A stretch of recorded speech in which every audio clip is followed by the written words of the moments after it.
Hello बच्चों, आज से हमारा इंग्लिश का कोर्स प्रारंभ हो रहा है।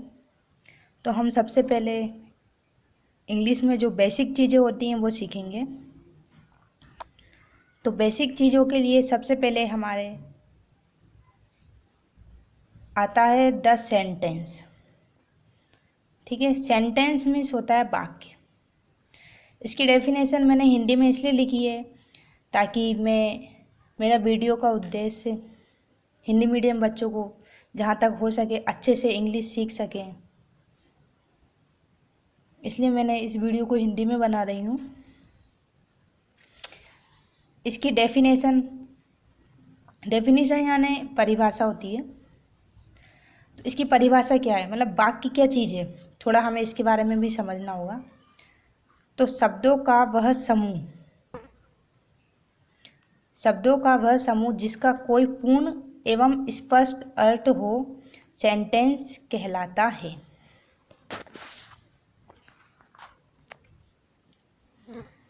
जैसे एग्जाम्पल के लिए हम ले सकते हैं,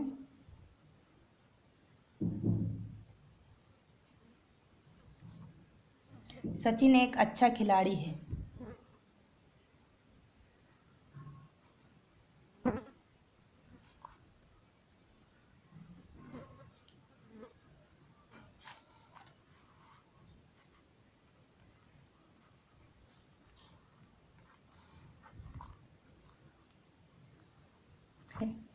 ठीक है, तो देखो ये शब्दों का समूह है, ये सभी शब्द हैं।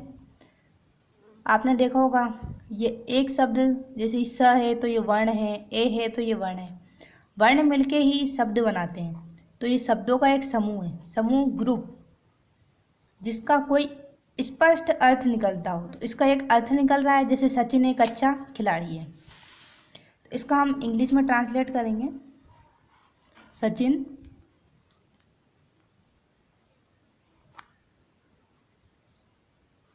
इज ए को ए बोलते हैं, अच्छे को क्या बोलते हैं, गुड, और खिलाड़ी को हम लोग बोलते हैं प्लेयर। ठीक, इस तरह से ये शब्दों का एक समूह हो गया। अब जो सेंटेंस के प्रकार होते हैं उसके बारे में हम आगे पढ़ेंगे।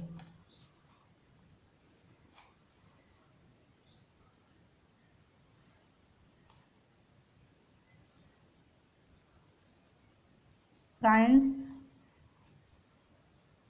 ऑफ सेंटेंस, इसका हिंदी में होता है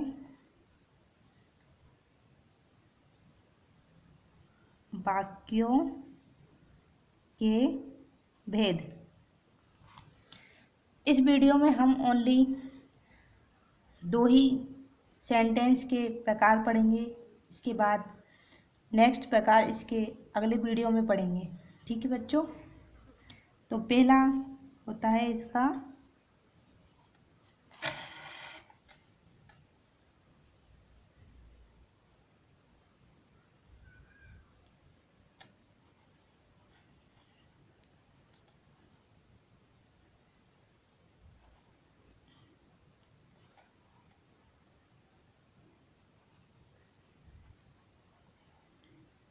अफर्मेटिव सेंटेंस।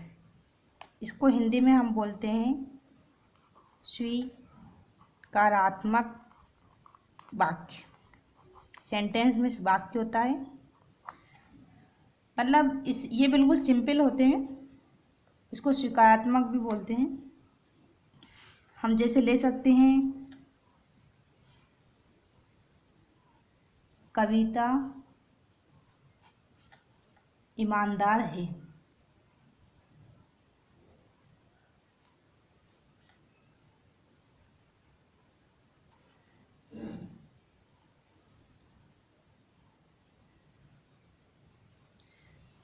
तो इसका हम बनाएंगे कविता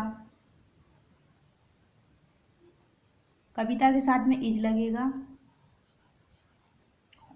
कविता इज ऑनेस्ट। इज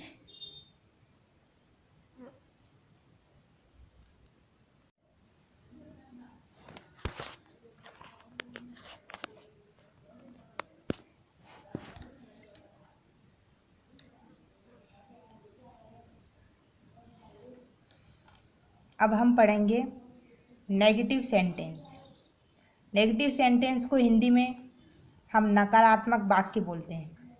इसकी पहचान कैसे होती है? इस प्रकार के वाक्यों में या सेंटेंस में नहीं आता है। ठीक है, क्या आता है? नहीं। जैसे कविता ईमानदार नहीं है, नहीं आ गया। देखो जैसे ये कविता ईमानदार है, ये बिल्कुल सिंपल था। कविता ईमानदार नहीं है। ठीक है, तो कविता is not honest.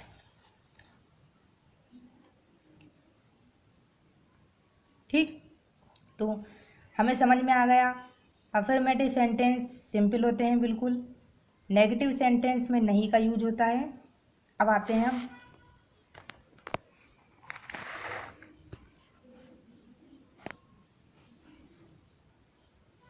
Interrogative sentence पर। ठीक, ये जो सेंटेंस होते हैं, वाक्य होते हैं, ये प्रश्नवाचक होते हैं। इसमें प्रश्न किया जाता है। जैसे कि प्रश्न कैसे करते हैं, प्रश्नवाचक शब्द कैसे होते हैं, जैसे कि क्या, क्यों, कहाँ, इस तरह के जो शब्द होते हैं वो प्रश्नवाचक शब्द कहलाते हैं, जिसको इंग्लिश में क्वेश्चन वर्ड बोलते हैं। क्वेश्चन वर्ड, और हिंदी में इनको प्रश्नवाचक शब्द बोलते हैं। ठीक है, जैसे क्या कविता ईमानदार है। तो ये बनाने के नियम होते हैं जो मैं आगे आपको समझाऊंगी। इसमें इज आगे आ जाएगा, कविता ऑनेस्ट। आप पहले हिंदी में समझिए इसको अच्छी तरह, फिर जैसे हम टेंस पढ़ेंगे आगे मैं आपको ये सब बनाना बता दूंगी। Is Kavita honest.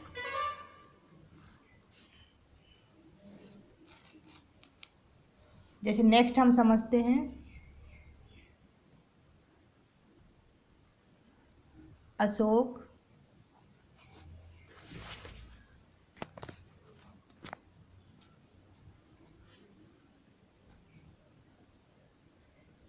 कौन है। ठीक है, इसमें प्रश्नवाचक चिन्ह का यूज होगा। तो देखो कौन, कौन प्रश्नवाचक शब्द है, तो हम लिख देंगे हूँ।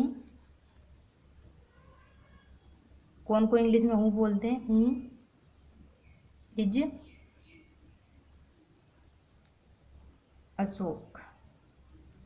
ठीक, और यहाँ पे भी हम प्रश्नवाचक चिन्ह लगा देंगे। नेक्स्ट देखते हैं, जैसे तुम्हारा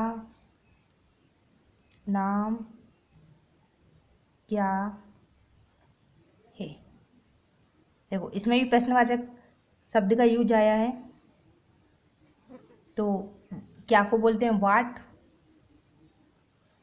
इज योर नेम। ये जनरली हम लोग, आप सभी को पता ही होगा। तो दोस्तों ये वीडियो यहीं तक ही है। इसके बाद में इसका अगला पार्ट मैं नेक्स्ट वीडियो में बनाऊंगी।